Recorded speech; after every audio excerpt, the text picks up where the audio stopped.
anybody's ever used it as a sermon for intercessory prayer. But it has all the elements in it of intercessory. Now, intercessory means, in Webster's, to interpose on behalf of someone else, as by pleading or petitioning. But to boil it down, simply a prayer to God on behalf of somebody else.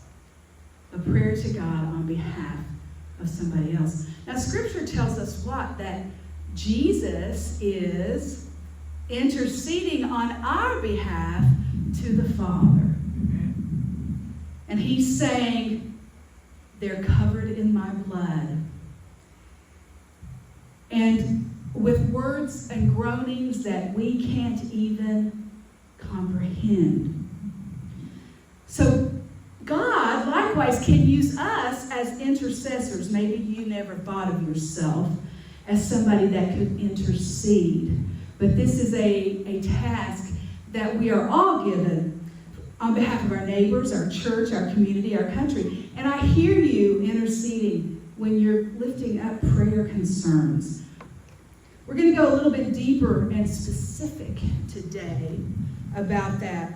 Now, Scripture tells us in James 5 to pray for one another. Confess your faults one to another and pray one for another, that ye may be healed.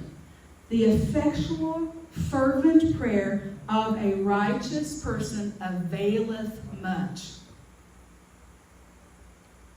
When people that are Christians pray, it avails much. That means it has power.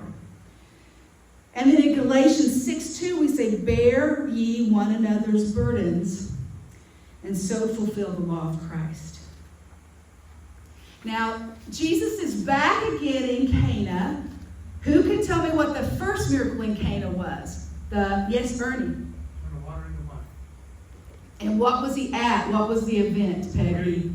A wedding. Yes, so word's getting out, and he's been doing other miracles, and he's come back to Cana from Judea, and lots of people are gathered to hear what he's going to say, because they've been impressed by the account that they've been hearing. Jesus had been up in Jerusalem at Passover, where he turned the tables over and said that my house is going to be a house of prayer.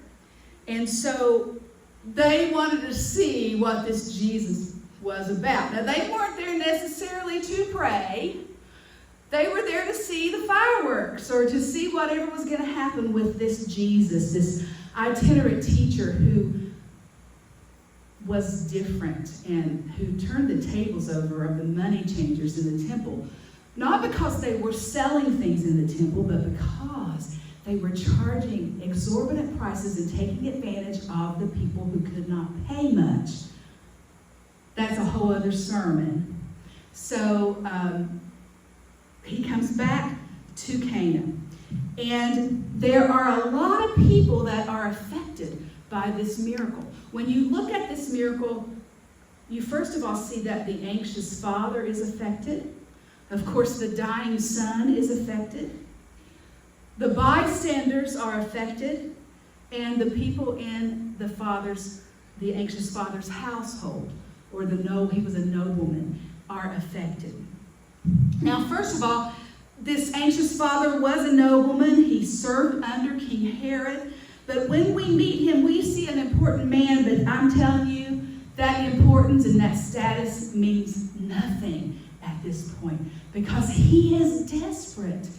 His beloved son is at the edge of death, and he has come to Jesus, a broken man, a man of desperation. When I say anxious, maybe that word's not strong enough. Maybe we should say desperate. There's a glimpse of hope that maybe this Jesus that he's heard about can help.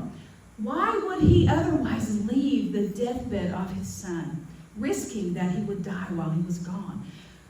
But he did, and he met Jesus in the street face to face. All he could think of was, my son is dying. He didn't hesitate to make that 20 to 25-mile journey from Capernaum to Cana. Now, that probably took a couple of days. Now, thank God this man knew where to turn in the time of need. He wanted to meet Jesus in person and beg him to heal his son.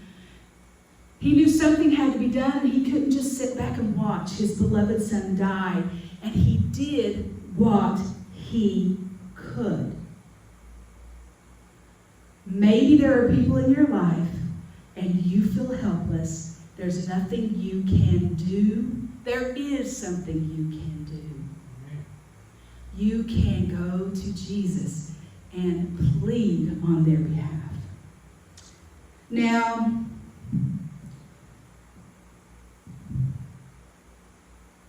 this was a true emergency. The son, it says in verse 47 and verse 49, that the son who was affected was at the point of death. We don't have an age. We don't exactly know what the disease is. We know that it's severe and death is expected. The bystanders, many people were there that day witnessing the exchange between Jesus and the anxious father.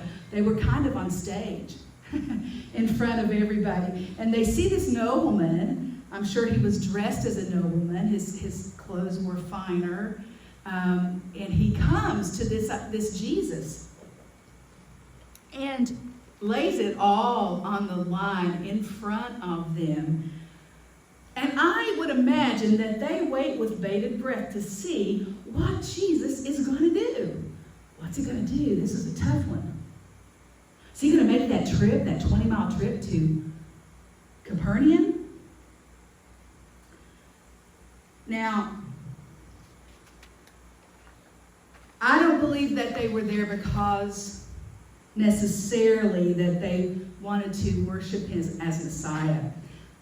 There may have been some, but I think it was, the crowd was there to see the show. And they wanted a headline. And they saw this father pleading, and their eyes perked up and their ears perked up to see how Jesus would respond. Do you think he can help this man, this son? I want to see how this is going to turn out. And Jesus rebukes them at this point. In verse 48, he wasn't necessarily talking to the father, but the folks who were overhearing. Except you see signs and wonders, you will not believe. Basically, he's saying you're looking for signs and wonders to give you basis for belief. The nobleman said unto him, Sir, come down, or my child will die. The royal official could care less about witnessing a miracle. He needed a miracle. He was desperate and not curious. That's what drove him there. So at that point, it's important to think about who is at the nobleman's house. So we've got the wife, the children, other relatives, and all of his servants, all concerned, and they're all about to be changed. And Jesus at that point says to the man, Go thy way, thy son liveth. And the man believed the words that Jesus had spoken unto him and went his way. It's just, he went his way. Now, there had to be some kind of overwhelming feeling, or the Spirit must have given him some kind of confirmation, because somebody that desperate isn't going to just quit with one statement. I believe that the Spirit let him know that Jesus was speaking the truth, because at that point, he departed. When Jesus said, Go thy way, thy son liveth, it says the man believed the word that Jesus had spoken and went his way. So do you see how the man interceded on behalf of his son? He physically interceded.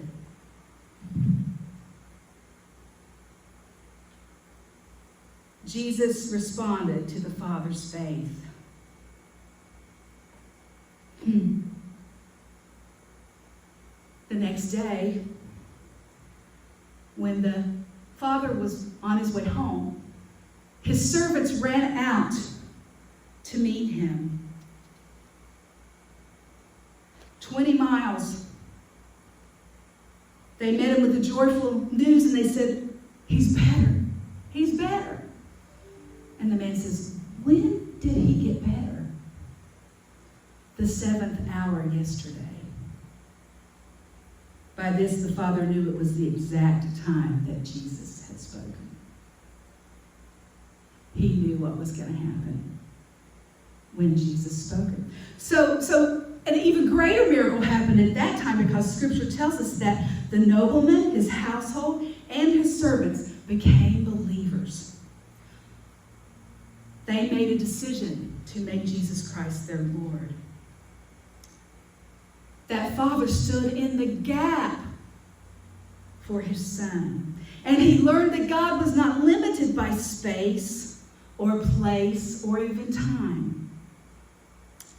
We likewise can intercede for sick family members, lost family members, co-workers, classmates, churches, pastors, nation, missions, shut-ins, anybody you know.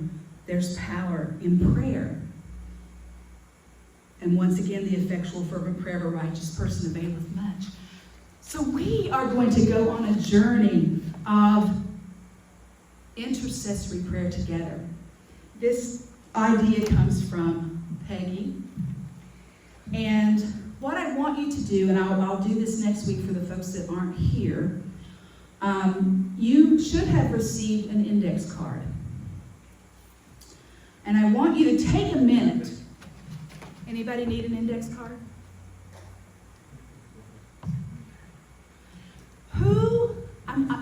We're going to write one name on this card, and I don't want last names. I don't need to know that it's your second cousin once removed, as Peggy says. I don't need to know. The only thing I need written on this card is a first name. Who in your life or your world needs to know Christ? Think about that for a minute as I speak and talk and explain. Who in your world needs a relationship with Christ, a real relationship with Christ? Who needs to be saved? Who needs, maybe they're in a backslidden condition and they need to come to God? Who is on your heart? One person. I'm going to gather these and I'm going to send just the first names out on a list, and then I'll add to it next week. And I am asking for us to be able to pause at 7 o'clock on Wednesday evenings to pray for this list. You will only have first names. You won't know who put them there. If there's 2 Toms, I'm going to put Tom on there twice, because there's 2 different individual Toms that are being prayed for. And then at 7 o'clock, we're going to agree to pause and just lift those names up to God. And we're going to pray consistently and specifically for these names, and we're going to see what God does. He may use you to bring answers. So right now, what I would like for you to do is write that first name on that card.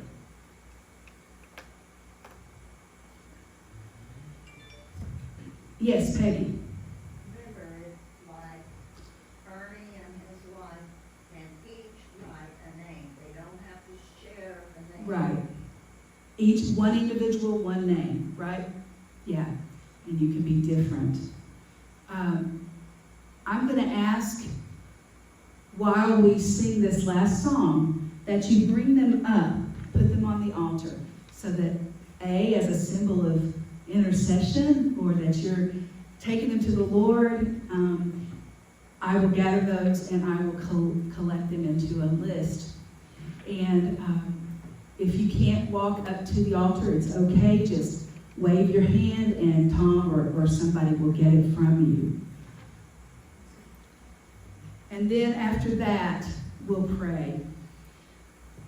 We're going to do 98. Jesus, we just want to thank you.